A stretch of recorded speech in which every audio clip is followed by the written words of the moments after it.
Good evening, ladies and gentlemen. I could see some of the friends as well here, so thank you so much. When I was called to this August gathering evening to give a keynote address by Ashish Chauhan, who is a very dear friend of mine, I instantly felt very happy and proud because the sector he told me to speak about was not something which I started off 20 years ago, infrastructure. I am very bored.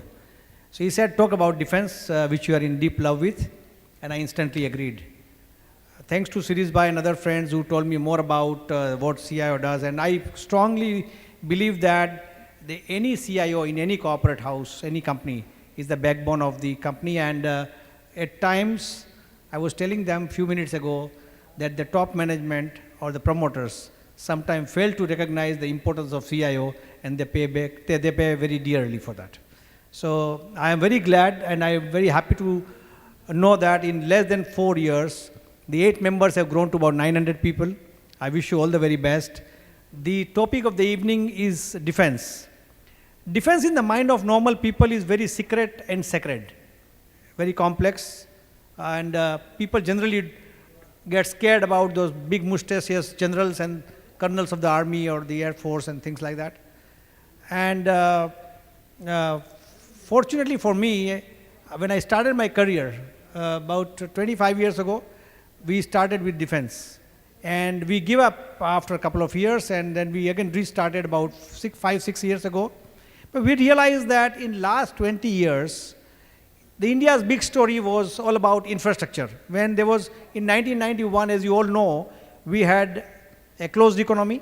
Everything was controlled by the government. We had an $800 million foreign exchange reserve, pledging our gold to Bank of England, and we were almost below the grave.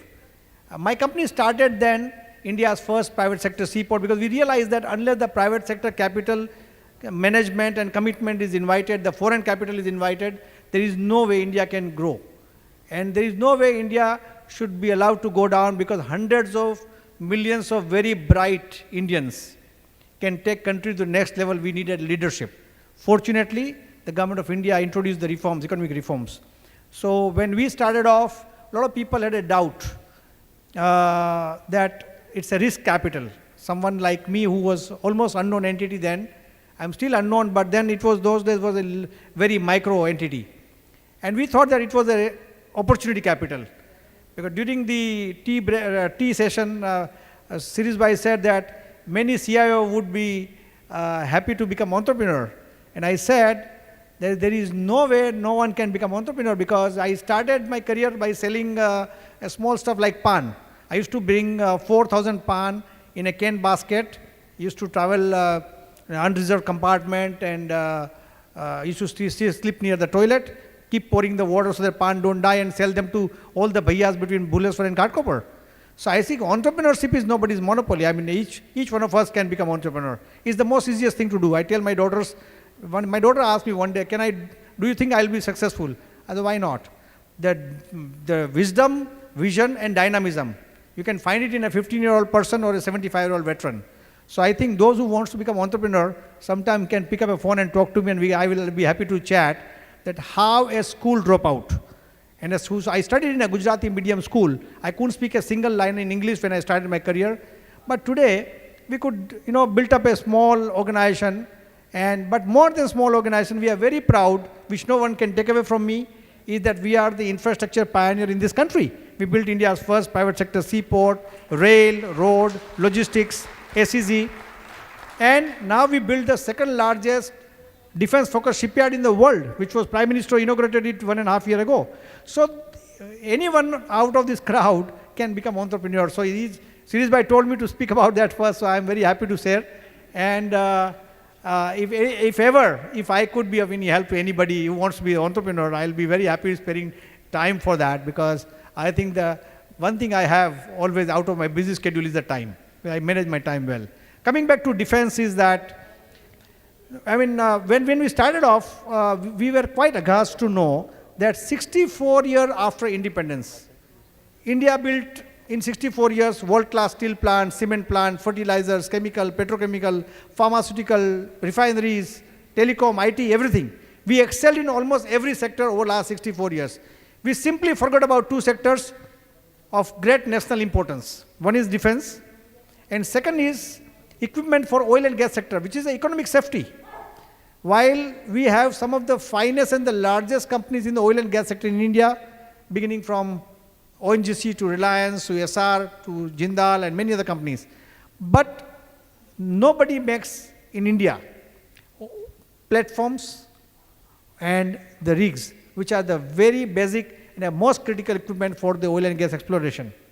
So coming back to defense, we realize that 80% of our military hardware is being imported. During the Kargil war, our brave soldiers were climbing up and they were dying at a faster speed because the enemy were sailing from the top, and yet they won the day for us. These are the people who take bullet on their chest and shoulders and on their head to protect us. Having said, none of us are any less nationalist compared to any of the army generals or Air Force, Air Marshal or the Admiral, because we are all a very highly charged nationalist community.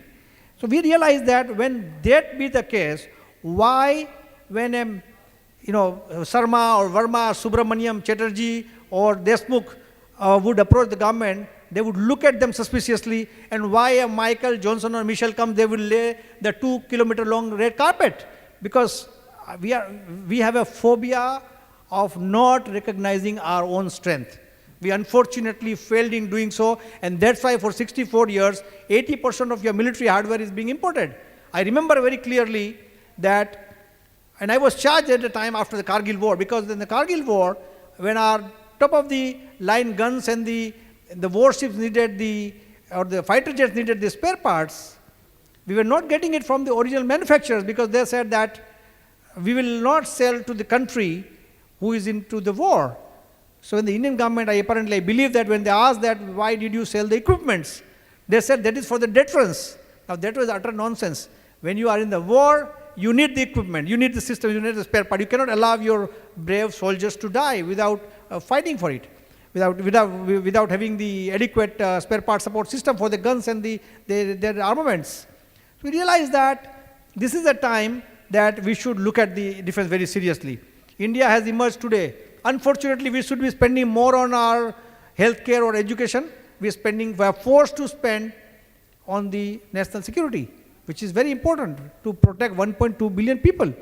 Today, we are encircled by China, which is the unfortunate part. I mean, today they surrounded us from the Pak-occupied Kashmir to Gadar near Karachi, to Hambantota in Sri Lanka, Chittagong, Myanmar, Seychelles, and even Nepal.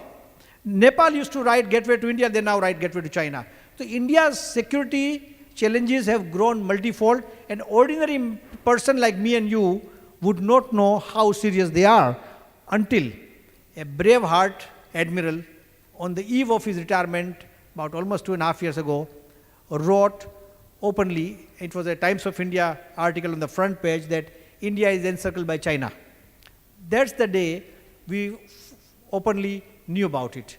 So why India cannot make its own armament? Today we have emerged as the largest importer of armament outside US. The fair estimate is that over the next 5 years, India could give out the contract worth $247 billion for importing the fighter jets, the guns, the submarines, and variety of things, all kinds of arms and ammunition. So we have